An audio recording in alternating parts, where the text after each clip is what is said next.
Hello, my name is Matthew Zia. I'm the Artistic Director of Actors Touring Company and the Director of Tambo and Bones.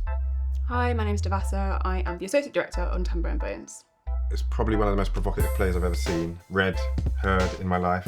I was at the Bruntwood Prize for Playwriting in 2019 and they did an excerpt from it, which is Tambo's treatise on race in America. And I just thought it was wild, and I thought audiences need to see this. For me, it sits a kind of at the center of lots of my interests in terms of hip hop, in terms of racial politics, in terms of kind of post-emancipation world in America and how that developed and moved and the influence it has had on Black society in America and globally. But I just thought it was such a strong provocation. It's so bold in its writing and its kind of theatrical gesture. I am so excited to be on tour with Tambo and Bones. I think it's a show that will strike fear into the hearts of many. And from that fear can come hope and change, I think, because it is very provocative. Seeing the show live will be an event.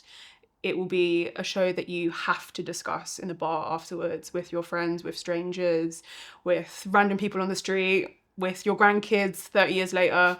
You will remember this show for the rest of your life because it speaks to so much about our society at this moment. What excites me about the tour is the audiences that we first presented this show to in Stratford absolutely ate it up. They loved it. They were hungry for it. People came back 2 or 3 times to see it, and I just think that we get to bring that to many different communities around the country. So we get to take it to the Northwest, to the Midlands, back to London. And it's an experience, isn't it? And we think quite often, like, how does theatre compete with television? I think this is the sort of thing that you just couldn't do on television at all. It is so dependent on an audience. It is a play about audiences and a transaction between performers and audiences.